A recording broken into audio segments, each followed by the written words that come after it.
I'm going to begin. Just getting used to the screen. I need to close this. So, bonjour, kwe. Good evening, everyone.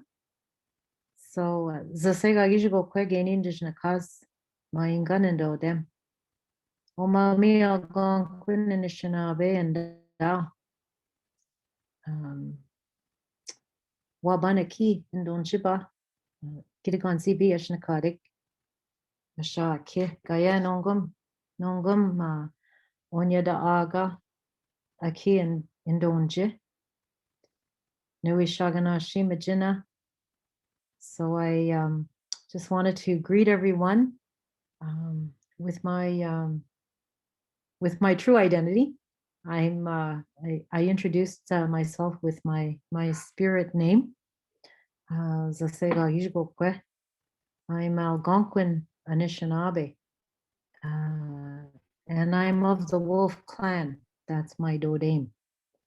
My family, my extended family, my inherited family from the spirit is the wolf. And my community where I was raised and grew up is Gitigan Zibi. And that's in sort of like in Western Quebec. But I live in a First Nations community in Southwestern Ontario, which is Oneida of the Thames, Onyedaaga. And so I'm coming to you from my home in the Oneida First Nation community. You can see on this slide, I just wanted to say that I'm speaking from this evening. I want to share with you a little bit of reciprocity for all that you all do in in the work that you do and the purpose you have in life to care for people, to care about people, all of the people, and to support people in their wellness. And so I'm I'm a mother, of course. I have 3 grown children who have gifted me with grandchildren. And I'm also a great grandma. I have some great granddaughters. I'm very happy about that. Family is so important, especially in this time, this very challenging time that we are in, this challenging time of a pandemic and all that means. And this time really reminds us of what is most important in life. All of what is most important in life, and our relationships and our connections, to family, to friends, to coworkers, to community members, and our connection within creation itself is so important to us right now. So I'm going to just move along, and mostly these are images that I want to share with you. Some things have words on them, but mostly images. And I'm hoping that someone is going to be telling me when I'm running over time, or let me know. I get to talking, and sometimes just get involved in the sharing. So I want to this slide is just taking us back to our beginning. For us as as Indigenous peoples, as Anishinaabe peoples, Anishinaabe is just a way of speaking about the human being, that was created from our Creator. And so we always return, if we're going to be understanding about who we are, what we were given, what are our gifts, where does wellness come from for us, and how do we understand wellness? And always we return to our creation stories. And and in our cultures and our traditions, our elders have always respect that all creation stories are true. Every nation of people have a creation story, and all creation stories are true.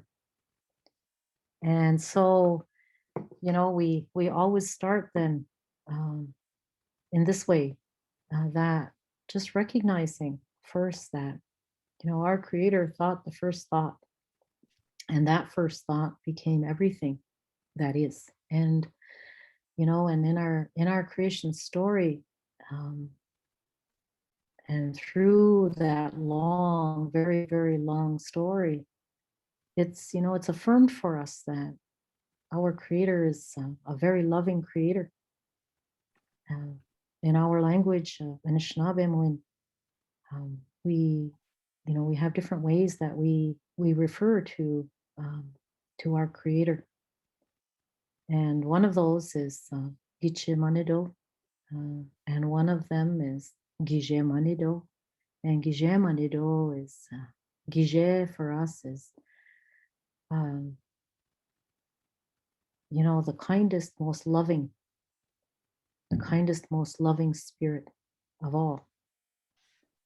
And said then in that way, that's how creation unfolded, is from the love and the kindness of our Creator, and everything that we would ever need forever and all time was visioned, was thought of, and then was placed within the universe at the very beginning. And in our creation story, as the creation story unfolds, it tells us, and affirms for us that nothing was left out. Everything that we would ever need to live life in a good way was created for us, and nothing was left out. So our creation stories, our origin stories, they're important. They're so important to us and necessary. And again, as Anishinaabe, as natural peoples, Indigenous peoples, we are very much of an oral tradition. And so our creation story has been transmitted, orally from the beginning of time. And that knowledge still is with us. And there's many stories, from the origin time and all of the generations upon the earth and all of our learning within creation. All of that is present with us. And they provide us with a spiritual connection, because we know that we are first and foremost, we are spirit beings. Each one of us is a spirit being. And when we were given to come to this earth, to be born into this physical realm, through a woman. And that in our mother's womb, we were our physical form. Our physical form was developed for our spirit, to hold our spirit. And so that then it is through our physical form, this most beautiful lodge. That's how, again, our elders speak of our physical being, that, it's this most beautiful lodge that houses our spirit, so that our spirit can experience the life that our Creator meant for each one of us. We all have a purpose. We all have a spirit purpose and a spirit connection forever. And we have a certain time that we're given to live upon the earth and fulfill our purpose, and we were given just in that same way. Each one of us were given what we need, with the support of family and community and our nations, and the support of all of creation, our relatives. And so when we think about, what is wellness for us, and wellness, Mino-Bimaadziwin, again in Anishinaabe, in our original language, and all of, there's many beautiful, of course, there's so many beautiful languages, and language and spirit-given language is so important to our wellness.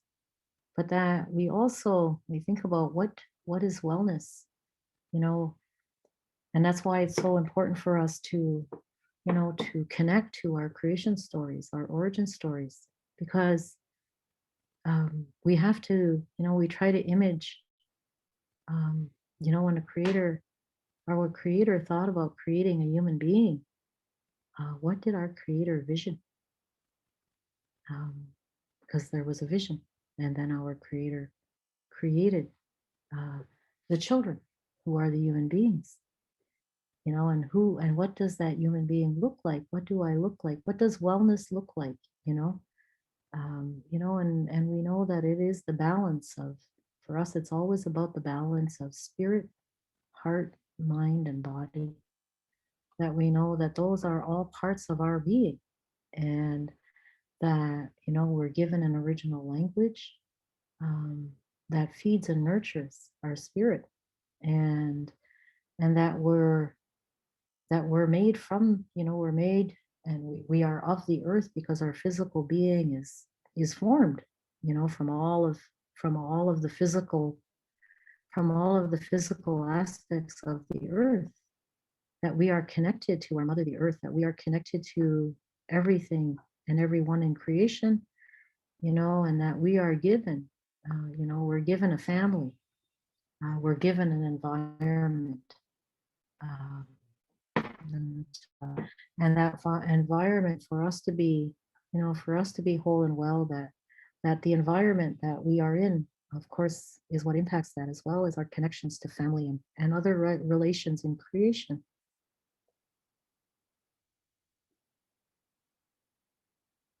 So we hear a lot about, where does it's our worldview or our understanding about life, and where does that all come from? And again, we talk about our creation stories, and from our creation stories, we have a way to live life and sacred teachings about spirit connection, and about our earth creation relationship, and from there we have our values. That's where our understanding and our values, our principles, our seven grandfather teachings that talk to us about how to live, how to live a good life, how to live every day in this world. Our sacred knowledge informs our knowledge, our indigenous knowledge, our way of how to live. So our culture is that expression, it's the expression of our life ways, the spiritual, the psychological, the social, and our physical. How do we activate that? How do we know, how to live? So I put these, it's like, where does, because we talk about, and our elders speak to us about our sacred knowledge. So our sacred knowledge that holds our story, our creation stories, that hold our teachings, our sacred practices. Um, and it is that strengthens our life and helps us to live every day. We translate that sacred knowledge, to make it applicable. It has to be useful to us. But our sacred knowledge, and those ceremonies and all of that, they reside in lodges, they reside in medicine lodges, they reside in longhouses, they reside in teepees, right across the land. That is where the sacred fires burn. That's where there's so much, those ceremonies and sacred teachings are held. But we're able, that's what teaches us and helps us to know how to share those, share those values, share those principles and ways of being and doing, that help us, to, that help us to achieve a little bit more balance, that help us to feel, our spirit to feel good. Our spirit needs to be nurtured, you know, our heart needs to be nurtured, just as our mind needs to be nurtured, just as our physical being needs to be nurtured, to be well. So I introduced this because I'm speaking sort of in a dual way this evening. I'm speaking from, from all of the learning that, that I have pursued. I started looking for my true identity. Who was I? I always knew I was Algonquin and Anishinaabe. Was raised by my grandparents, and so had a lot of pride in who I was, but what was missing was the spiritual connection, the spiritual knowledge of who I was, you know, and so I went searching for that as a young person, and then once I was on that path, um, then I that was my path for the rest of my life to this day, and what you see here is how it talks about wellness because there was a national conversation with elders and knowledge keepers, and that was the question. When we're looking and searching and facilitating and supporting our relatives as they strive to be well, as they struggle and have challenges, as we do ourselves, what is it? What is it in life you know that helps us to be well? What do we need? Each one of us as a human being, what do we need? And always, of course, um, our four directions of being is talked about, our spiritual wellness. What does our spirit need then to be well? And it starts with belief and knowing who we are, knowing our identity, knowing about our spiritual connection and from whatever nations of people we are, what does that mean? And those values that flow from there. And when we have that, you know, we have that spiritual nurturing, then we have hope. That's hope, right? And every person we know needs hope. And in the work that many of you are doing, or it is all about how do you facilitate hope and belief, in wellness. And then at the heart level of being, what is it that at our heart level of being, that is, that is the expression of our emotions. That's where our emotions are expressed from, and what is it that we need? And over and over again across the country for many people who work again with so many of our relatives and our families and communities that are struggling, and for them to achieve, or to feel and to help facilitate that wellness is needing a connection, right? To belong. We need to belong. We need to know where we come from. We need to know the family we come from. We need to have a connection to land. It's the relationships with one another that gives us that sense of belonging. And that is where, at the heart level of our being, is where our attitude about living life, to choose to live life, um, comes from connection and belonging and relationship. And at our, in our mind level of being, we know that life has to have meaning, and that for us, as when we're thinking about our Indigenous peoples, First Nations peoples, that, again, because of everything that has impacted our own original stories and the truth of our stories, that there's a loss of meaning and understanding about, who we are and where do we come from, and what is happening and why is it happening. So life has to have meaning, and it is our mind, both our rational mind and how we acquire knowledge that way, but also understanding that we have a spiritual mind, that our mind, a spiritual mind, and we have a spiritual mind. And a spiritual mind is, also has to be nurtured through, again, and that's most importantly where how ceremonies nurture our mind as well, our spirit side, our ability to vision, our ability to dream, our ability to spiritually connect and see ahead and understand that way. And then of course purpose, that our physical, that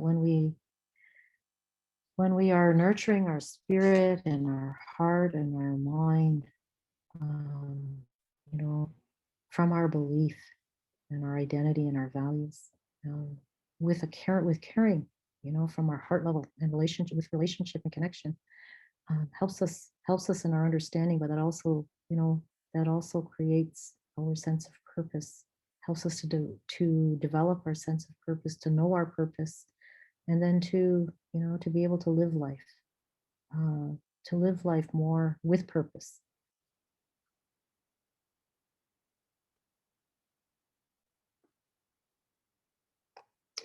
And we look at we think about the time we are in now. And, our beautiful Earth Mother, and in our creation stories, it's, she's a mother with a heart, uh, loves all of her creation. And we know that in all of what we are experiencing as human beings, that, that we know too that it is so much to do with the disconnect, worldwide, the disconnect through so many generations, the disconnect from creation, from our mother, the earth, all of the imbalance that is caused, and then of course we're of the earth as well. And so yes, we are going to experience as well, and we don't even know all of the ways. We know that, we know about climate change and all of what is happening. And so, and how do we find our way uh, to connect and be part of creation and be in balance with creation? First we need to, part of that is our own selves first, right? Is that, as we strive for balance for ourselves in life and understanding self, then we understand our relationship with creation, and how much our mother the earth loves us. And through even, this time of a pandemic, and all of the struggles that people are facing, not just with a pandemic, all of the other struggles and challenges that become even worse and more challenging because of the pandemic. And our mother the earth, she's still providing for us, and she's still our grounding. She's still, we in creation, and look at her beauty and know, and just all of what she provides, and that's connection and belonging for us, and that's grounding, and tethering ourselves. Um, yeah, so I just put this beautiful image. She is so beautiful, our mother, and complete. She was saying that the earth is whole and complete. And and we think about the waters of life, because our mother, is mostly water. And so are we as human beings. We are mostly water.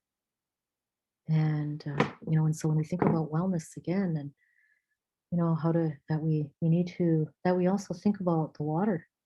And we know that, there's many prophecies that tell us about the sacredness of water, and that what, that our wellness is dependent upon the wellness of the water. And then how do we speak to our own, our own being and the waters within our own being?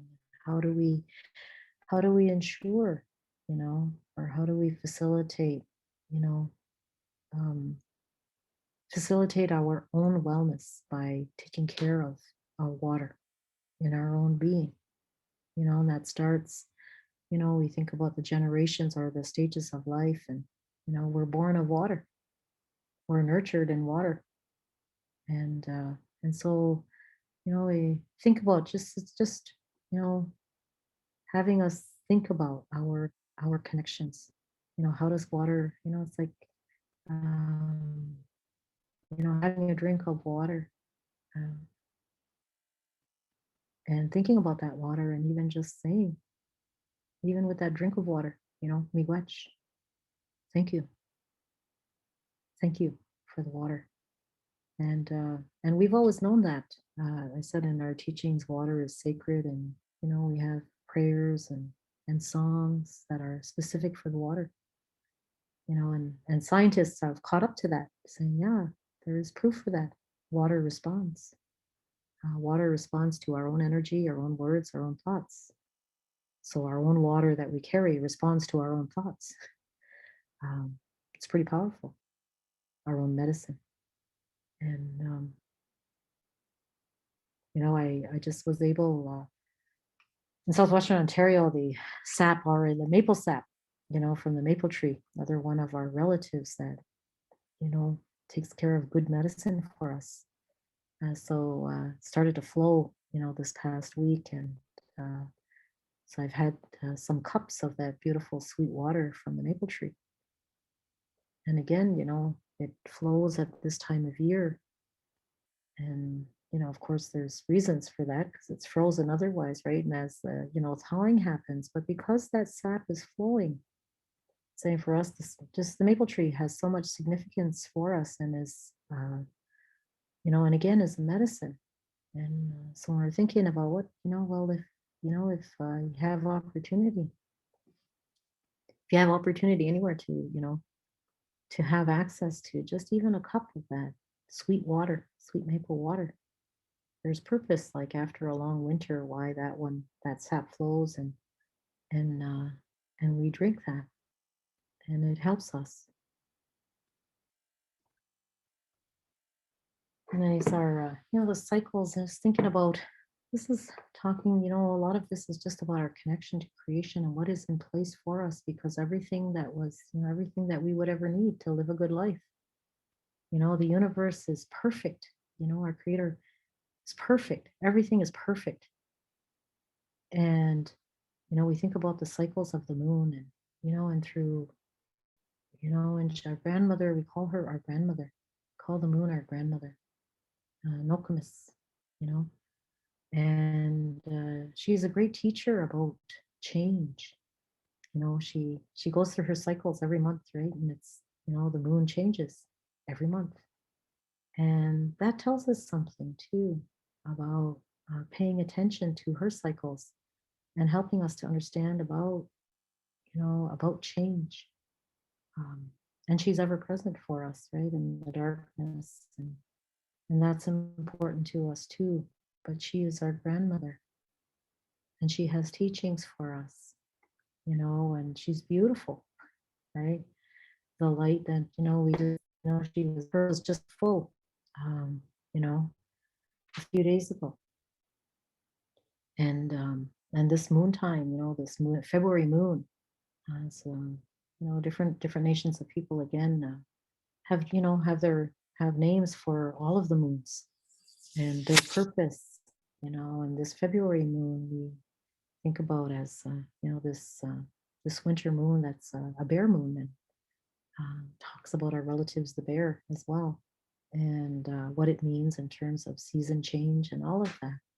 But our grandmother, again, she's a medicine for us. She is a grandmother, and and so we have ceremonies that acknowledge her, um, because and in that we receive so much as well. So there's so much in our universe, in our that is that is there for us to help us.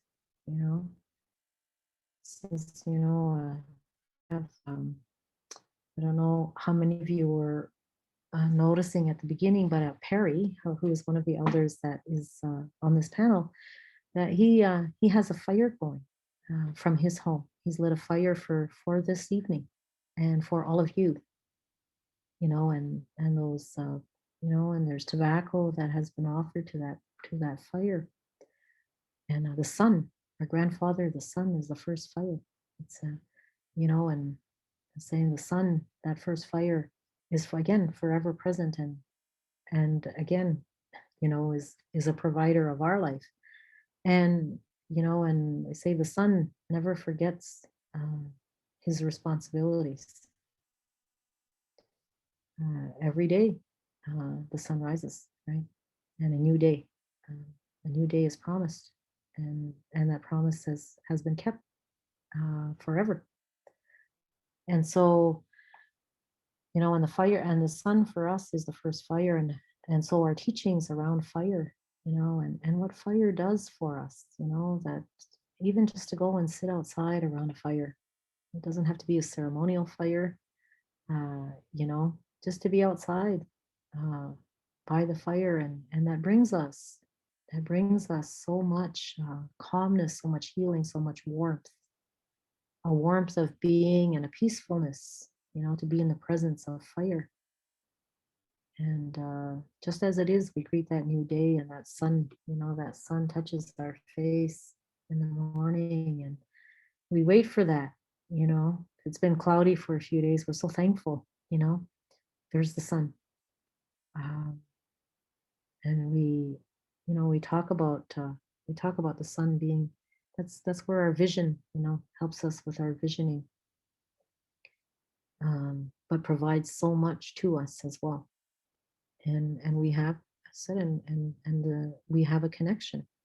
And our relatives in creation, they love us. That's how, in our stories about all of our relatives in creation, saying creation loves us, creation cares about us, you know and they're, they're placed there as our family as well. um, and we have responsibilities as human beings. We also have responsibilities within creation, you know and so these are just some beautiful images, right? That talk to us about our creation family, and how it is they help us in so many ways, right? They're there forever. And so we think about, said, this fire and our relation, and the fire, how the fire is, it comes from the first fire, which is the sun. And we think about how, um, just how we are touched by the sun, and we feel that warmth, and we feel that need to see the sun and be touched by the sun. And it's the same way that we feel the warmth of the fire. And, and that the fire, and especially the ceremonial fires, they reach our spirit. But all fire reaches our spirit, right?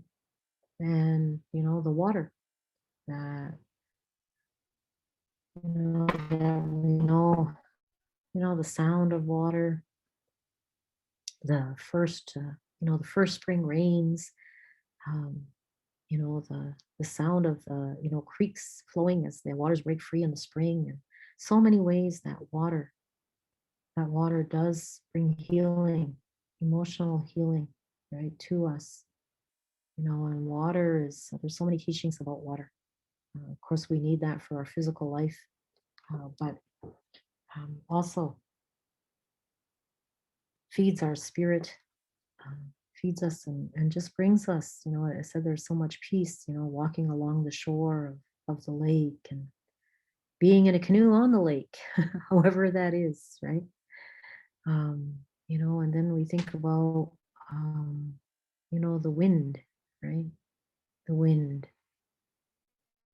the air, and how important breathing is for us. Like, of course, we need breath for life, but just breathing, and breathing, and being out in creation and taking deep breaths, right?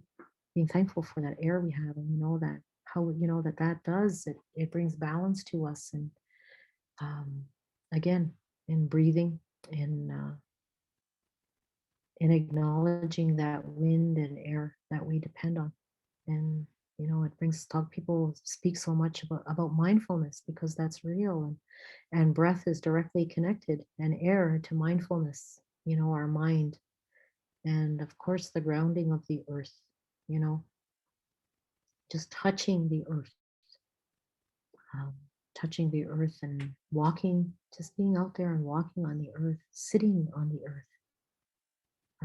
taking some time just to be out there, grounding our feet on the ground, and maybe leaning up against a tree, sitting on the bank of a river, or by a little creek, or where that may be, or putting our hands, we're looking towards the springtime, and thinking about, the beautiful smell of fresh new earth, and then thinking also about grounding ourselves that way. um, Planting, you know, gardening, uh, all of that is our medicine. Those are incredibly powerful medicines for us, especially in this time. In this time when it's, there is and especially with those who are working, um, you know, to support others in their wellness, to support, um, you know, and providing services and all of that, and responding to constant, constant needs. Um, and then what are those natural helpers? Well, that is our creation relatives that respond to us. Um, we just need to speak with them because we are all related. Right? We're related to all of creation, and that's how, again, we, in our indigenous knowledge, our cultural knowledge, and it's always about our relationship to all of creation. That um, the trees are our relatives, the animals are our relatives, the rocks are our relatives, and um, and we can speak to them sometimes when it's almost not possible to have anyone else to speak with. We speak to our creator, and we can speak to our relatives in creation. And that's where that belief is believing that they hear us. Our grandmother, the moon, hears us. Our grandfather, the sun, hears us. The trees are listening. You know, the birds are listening. And the birds sing their songs for us. They that's their way of sharing with us. Just like, as I said, there's so many ways that creation shares with us. The animals share with us, so we have life. The plants share with us. And then we have so many natural medicines that grow upon the earth, um, that are there for us to help us as well.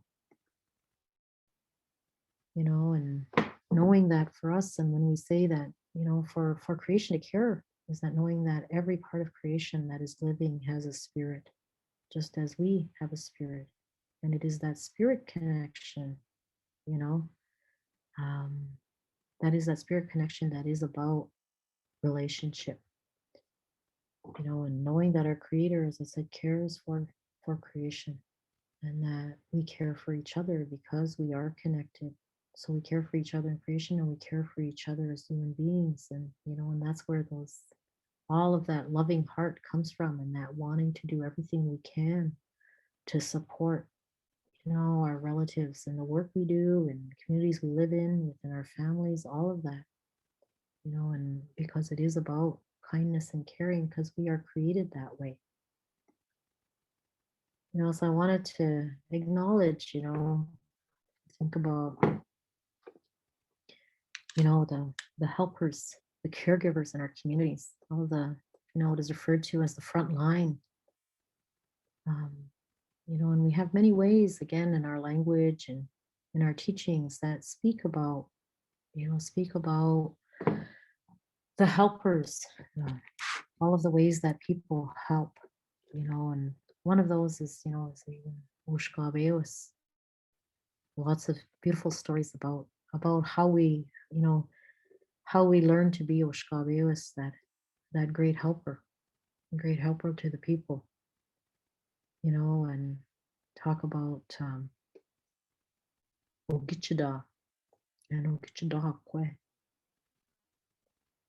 Those are other ways that we describe those ones with big hearts. To say they have the largest hearts, and so they in that's they choose to be protectors.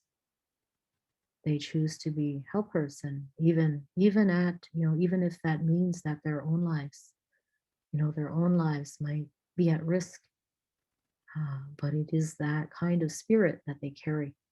Um, and there's beautiful acknowledgments and words for those, for all of our Ushkabeusab, all of our Ugichidawak, Ugichidakwewak, all of the beautiful helpers and caregivers, the big-hearted ones, the ones with so much courage. That's what that also means, Ugichida, to be with so much courage and bravery. And I think about that when I think about all of the helpers that we have in our communities, and all of the helping work that, especially in this time, our caregivers, our healthcare workers, what you provide. is in that way with great courage and great love.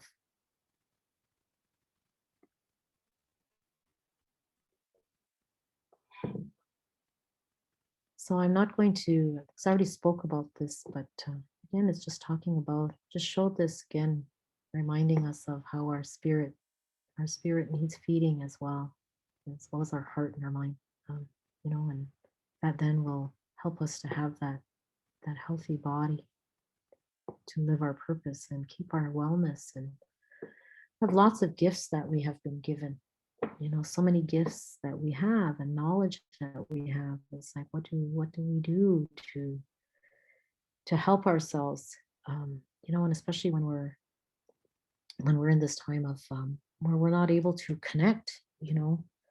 Uh, for those who maybe are used to attending ceremony gatherings, to support one another. It's like, well, we're in this time where we don't have all of that opportunity.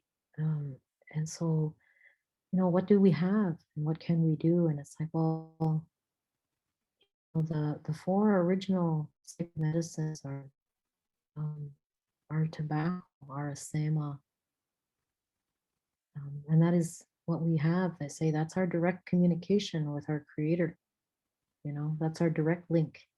It's instantaneous. Okay?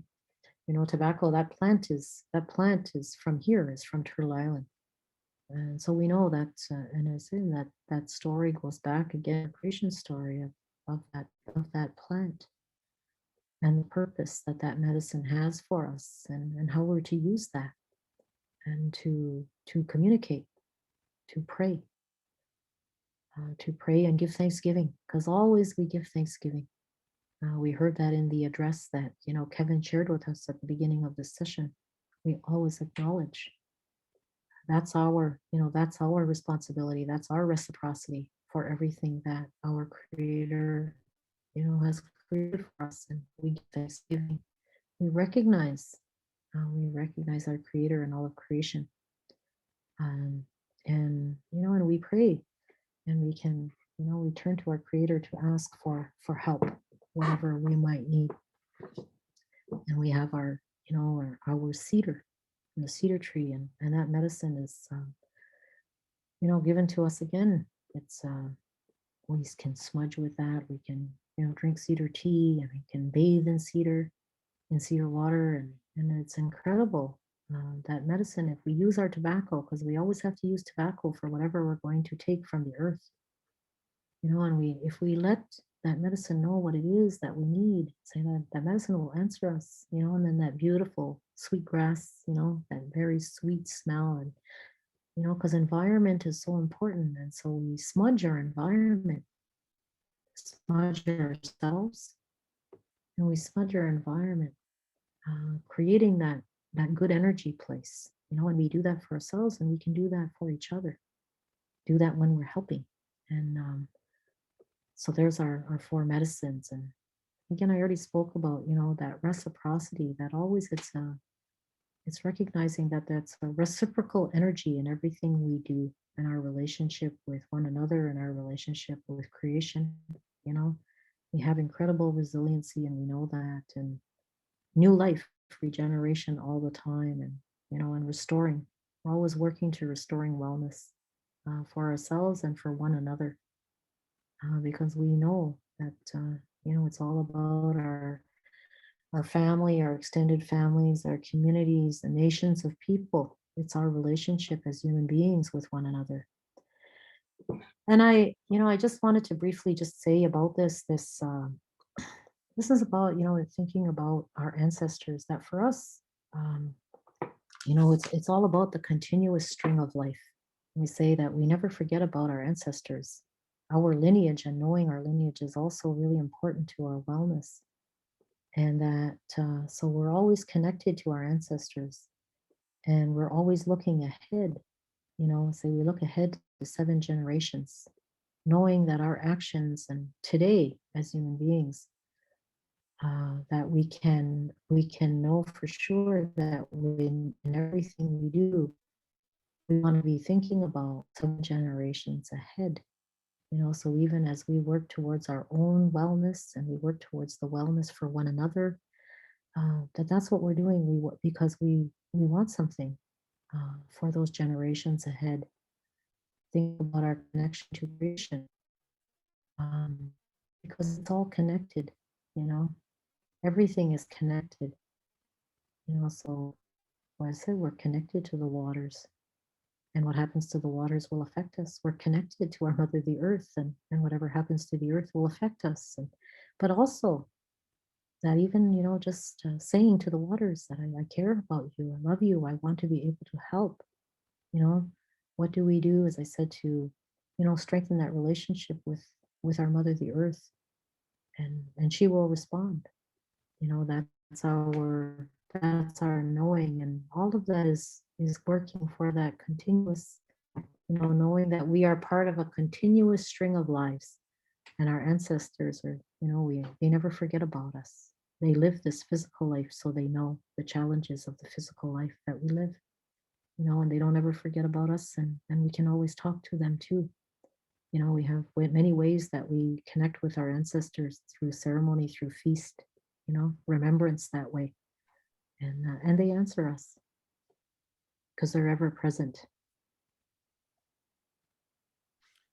Mary, it's Cheryl. I don't want to interrupt because I would love to listen to you ongoing. This is such a gentle, just your manner is so gentle. Your words are so welcoming, especially at this time. But there are some questions, and I'll let you take a few minutes just to do closure with your actual presentation. But then we have some questions that we could address from the chat line as well. Sure. And yes, I'm just going to finish right here. Great.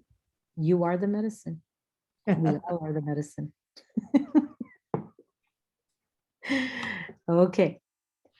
Yep. So are you moderating this part? I'm moderating with you. Yes, yes, yes, yes. So one of the questions was, how do we participate in Indigenous culture, practice, and teachings? And perhaps the person that put that question forward could elaborate on it as well. But how do we participate in Indigenous culture, practice, and teachings?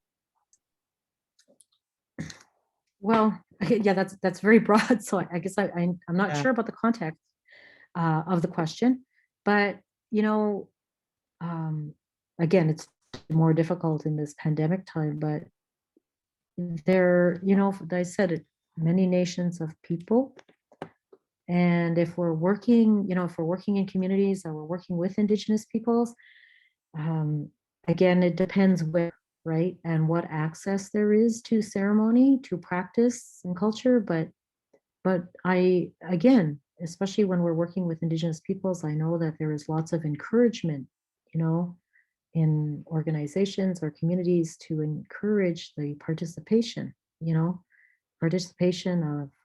of all, if you're a healthcare worker or you're a teacher, it's like, it's learning to build relationships. I guess that's easy. It always starts with relationships. So it's creating those relationships with Indigenous peoples, First Nations peoples, and just, creating relationships first and building trust and saying, well, and so, I would like to know more. I would like to learn more. Help me with that. Like, is there some place that, can you help direct me with that? I don't know if that answers the question, but that's the best I can do. No, good, good. Thank you. And perhaps the person can add more to it if they want on the chat line or speak. But the other part that I've found is just leaving myself open. I've been working with the First Nations community now for 10 years. But actually friends prior to that were on the traditional path. And it's been so positive in what I've gained from that. And one of the messages that I received early on was, and this was when I was going to go north to work, I asked friends of mine what I should take with me or what I should do. And they said, just listen. And I will never forget that. And it's something that I've carried with me. but I just wanted to share that with the group. So the next question is how changes in the cycle of the moon is connected to medicine.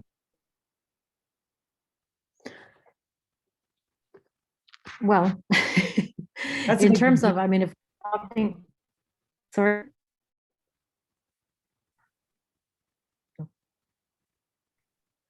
So I'm, and of course the moon directs all growth, right?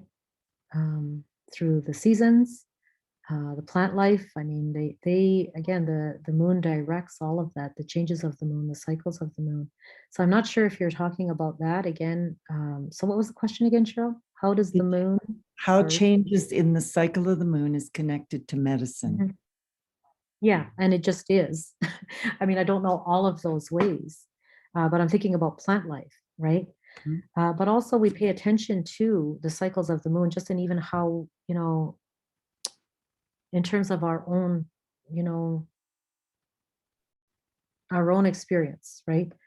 Um, the new moon, and depending on what we're experiencing, in life, um, and looking at those cycles of the moon and paying attention to that in relation to our own being, right? Um, as the moon changes, you know, but knowing that the moon does, as I said, everything that grows upon the earth, because the movement of the waters is directed by the moon. Just like I said, the moon directs our own waters within our own being, each one of us, right? And just connecting to that, right? Um, as I said, and the new moon tends to be for in teachings or in ceremony, it's the new moon and the full moon in particular that has medicine activity associated with it. I guess that's the easiest way to answer that. Okay. Okay. Now, the next question is, what advice would you give to bedside nurses to create an atraumatic, less colonial, and a safe, welcoming environment for Indigenous clients? Oh, that's a big one. Mm. That's a big one. But again, I mean, because there's so much that impacts that, right? But the essential place is, again, it starts with relationship and respect and caring, right? And um, that and that's the, again, respect and caring and understanding and valuing that there are differences, but there does have to be, that sincerity, and in the question I'm hearing it, right? Like, um, how do we become more aware culturally, right? Depending what culture or nation a person comes from, and how do we help them, because to feel safe, you know because again, there have been, especially when it comes to hospital, right?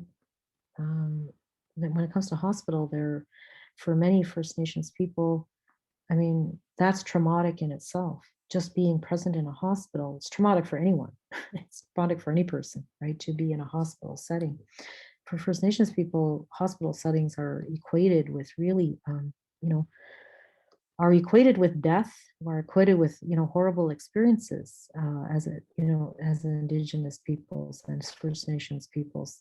And so, and that's generational memory, right? It is generational memory. And so, again, it's creating environments that, where there is a feeling that, um, that I'm cared about here, that I can belong here as well, right? And it has to do with respect. It has to do with caring. But as I said, one person makes all the difference, and at the same time, there's a whole system, right? There's a whole system, that also needs to have change at every level, right? So that's why I said that's a really big question. But on a human level, human to human, it's about respect, kindness, you know, caring. Um, and that's huge, right? Helping a person to feel safe. We, in terms of what are, just being trauma informed. And but what is the trauma that,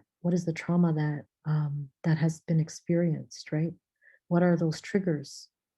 You know, what might be okay, and someone would say like, that doesn't bother me at all, or why would it, right? But it's a trigger because of past trauma experiences, generationally, right? So, anyways, that's a really big question, but a very good one, and I just say me watch for whoever asked that, because it's important that we continue to work towards addressing that.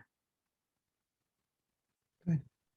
Okay, there's a big thank you here, and I'm sure there's a thank you from each one that has attended. This has been wonderful. And then the next question is, how do we integrate the teachings and creation into caring for Indigenous and medical care in hospitals? Let me read that again. How do we integrate the teachings and creation into caring for Indigenous and medical care in hospitals?